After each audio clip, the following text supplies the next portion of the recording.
Hello everyone, this is Gaurav here and welcome back to the channel. क्या हाल है भाई? आप सभी के उम्मीद है काफी अच्छे होंगे और घर में पढ़ाई लिखाई कर रहे होंगे। तो इस वीडियो में हम लोग बात करने वाले हैं कि जो आप लोग का इकोनॉमिक्स का एग्जाम होने वाला है 18 तारीख को और 20 तारीख को। जो भी बच्चे हैं, कोई भी स्ट्रीम के बच्चे हो, चाहे वो आर्ट्स के हो, साइंस के हो या फिर कॉमर्स के हो, अगर 18 तारीख को और 20 तारीख को यानी 18 और 20 फरवरी को आप लोग का इकोनॉमिक्स का एग्जाम होने वाला है, उसके लिए आप लोग पढ़ाई करें तो ये वीडियो होने जा रहा है आप लोगों के लिए काफी महत्वपूर्ण। तो इसीलिए मेरा रिक्वेस्ट है कि इस वीडियो को मिस मत करना, अपने सारे दोस्तों तक शेयर करना, मेरे चैनल में तो सब्सक्राइब करते चलना ताकि हर एक वीडियो का नोटिफिकेशन आप तक पहुंच सके। तो चलिए बिना समय को जाया किए हुए वीडियो को शुरू करते हैं और खत्म करते हैं बहुत ही इंपॉर्टेंट वायरल प्रश्न यानी कि एमसीक्यूज। तो सबसे पहला क्वेश्चन आप लोग की स्क्रीन पे ये रहा। In a very short period supply will be, यानी शॉर्ट पीरियड में सप्लाई क्या होता है? सप्लाई होता है परफेक्टली इन इलास्टिक। क्या होता है बच्चा? Perfectly in elastic.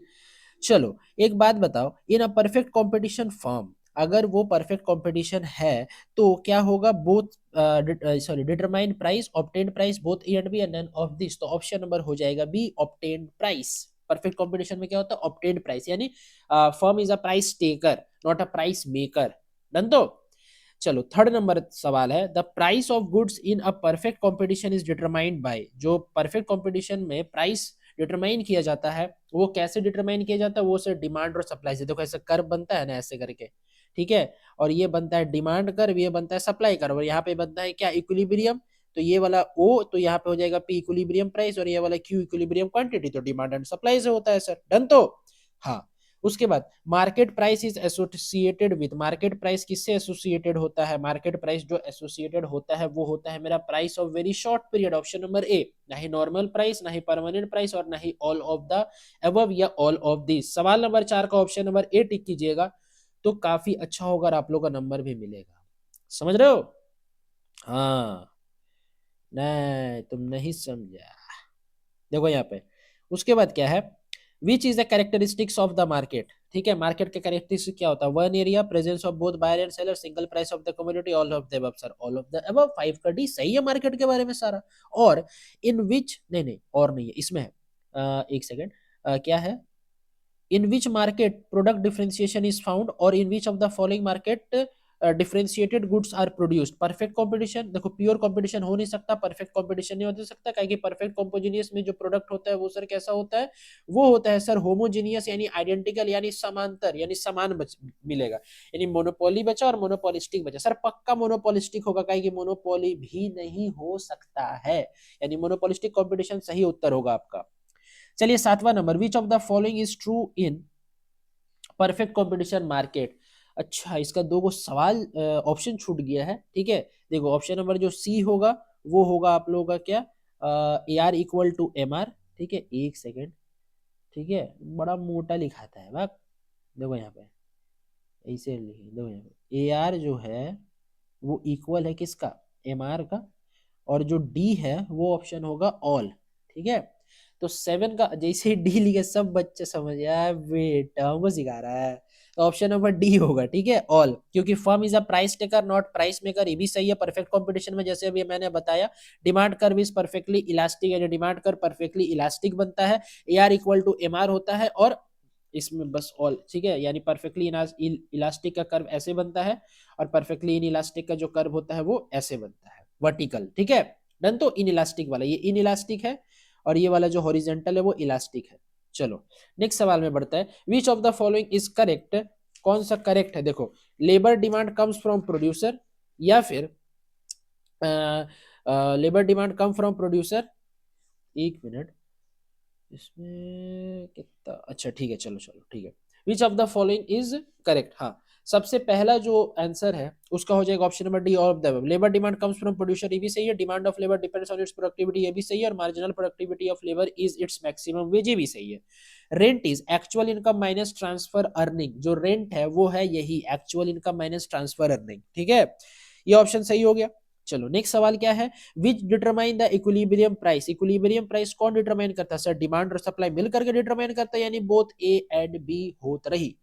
ठीक है, नेक्स्ट सवाल क्या कहता है, which is the component of factor price determination. कौन सा है factor price? Factor price determine करने वाला जो है वो है हम लोगों का? ऑल ऑफ दिस, रेंट भी है, वेज भी है और इंटरेस्ट भी है।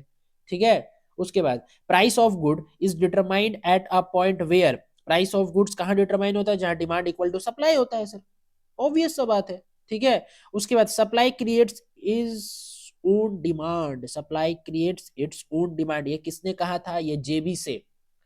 बोलो बच्चा, जेबी से। देखो साइंस कॉमर्स 2023 का सवाल है। ठीक है। उसमें फिर से सर 2023 का सवाल, what is the effect of lump sum tax on supply of goods, अगर सर सप्लाई ऑफ गुड्स में टैक्स लगा दिया जाए तो इससे क्या होगा? इससे जो है सप्लाई सर घटेगा सर, सप्लाई डिमिनिसेस, क्योंकि अगर टैक्स लगेगा तो सर कॉस्ट बढ़ेगा। ठीक है। अगर कॉस्ट बढ़ेगा तो कोई भी प्रोड्यूसर प्रोडक्शन कम करेगा, अगर प्रोडक्शन कम करेगा तो उसका सप्लाई, उसका जो आपूर्ति है मार्केट में वो भी कम होगा। डन। तो चलो आगे बढ़ते हैं। विच of the following is included in money cost, कौन सा मनी कॉस्ट में इंक्लूड किया जाता है? फिर से, कौन सा मनी कॉस्ट में इंक्लूड किया जाता है? तो मनी कॉस्ट में जो इंक्लूड किया जाता है वो है, अच्छा ठीक है, मनी कॉस्ट में जो इंक्लूड किया जाता है, बोलना क्या होगा? मनी कॉस्ट में जो इंक्लूड किया जाता है वो ऑप्शन नंबर डी होगा, नॉर्मल प्रॉफिट भी, एक्सप्लिसिट कॉस्ट भी और इम्प्लिसिट कॉस्ट भी। सर इस टाइप का सवाल किए नहीं तो करो ना, है हम करवा रहे तो करो शांति से। ठीक है। देखो यहाँ पे changes in production quantity effect, अगर प्रोडक्शन क्वांटिटी में कोई चेंज आता है तो उसका इफेक्ट क्या होता है? Both fixed and variable, only fixed, sir only variable, option number B. Average cost can be defined as, average cost कैसे निकलता है sir? Average cost, average variable cost निकलता है TVC by Q, option number D होगा। क्या होगा रे? Option number D, three का यानी थर्ड वाला क्वेश्चन का option number D. Question number चौथा क्या है? इन विच मार्केट एमआर में बिकम जीरो और नेगेटिव, कौन सा मार्केट में एमआर जो है वो नेगेटिव होता है या जीरो होता है? तो sir both A and B, monopoly में भी और मोनोपोलिस्टिक में भी सर। ठीक है।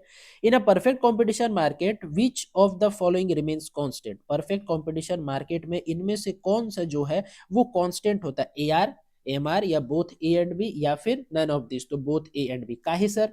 देखो सर, कहीं पे जगह है, देखो यहाँ पे बताते हैं। ठीक है, ध्यान से देखो, ये वाला मेरा कर्व बना, ठीक है, ये वाला बनेगा मेरा ए आर, तो ए आर जो है वो सर बराबर है किससे सर? एम आर से, बराबर है ना। और ये वाला मेरा बनेगा टी आर का, और ये जो ए आर है यही मेरा प्राइस भी है सर, काहे कि प्राइस लाइन से ही बन रहा है, काहे कि वाई एक्सिस में हम लोग क्या दिखाते हैं सर? प्राइस को दिखाते हैं, और एक्स एक्सिस में हम लोग किसको दिखाते हैं? क्वांटिटी को दिखाते हैं। ये परफेक्ट कॉम्पिटिशन मार्केट में ए आर और एम आर हमेशा बराबर होता है। डन। तो हाँ, उसके बाद in final equilibrium of firm, है ना, क्या बोल रहा है? In final equilibrium of firm MC curve M R from above, ठीक है, MC curve cuts M R from above, MC curve cuts M R from below, both A and B are true या all false? Sir option number B सही है, MC curve cuts M R from below, M R को जो है वो MC curve, marginal cost curve, marginal revenue curve को cut करता है बिलो से। ठीक है। उसके बाद the basic condition of firms equilibrium is, है ना, जो बेसिक कंडीशन होता है फॉर्म का इक्विलिब्रियम, फिर से साइंस और कॉमर्स का 2023 का सवाल है, वो क्या होता है? तो जो बेसिक कंडीशन वो होता है MC equal to M R, MC equal to M R. ठीक है। तो हम लोगों ने इसमें लगभग कम से कम 20 सवाल किया। ठीक है। आई होप आप लोग को वीडियो पसंद आया होगा। वीडियो पसंद आया तो वीडियो को लाइक कीजिएगा, मेरे चैनल में नहीं है तो प्लीज चैनल को सब्सक्राइब कर दो। मॉडल पेपर का सॉल्यूशन सब्जेक्टिव और ऑब्जेक्टिव का आ चुका है, जिसने भी नहीं देखा मेरे चैनल में जाकर के चेकआउट करो और उसको देखो। और अगर कोई हिंदी मीडियम के बच्चे हैं उनको भी अगर मॉडल पेपर का सॉल्यूशन चाहिए सब्जेक्टिव का, तो वो भी वीडियोस आ चुका है। इस डिस्क्रिप्शन बॉक्स में आपको लिंक मिल जाएगा हिंदी हिंदी वाला का, तो आप जाकर के वहां से देख सकते हैं। वीडियो शेयर करें मेरे सारे दोस्तों तक। तो चलिए मिलता है नेक्स्ट वीडियो में कुछ नए सवाल के साथ, सब्जेक्टिव वाला। अब सब्जेक्टिव क्वेश्चन का वीडियो आएगा आप लोगों के सामने। तब तक के लिए बाय बाय, टेक केयर, पढ़ते रहो, स्वस्थ रहो और शेयर करते रहो दोस्तों तक।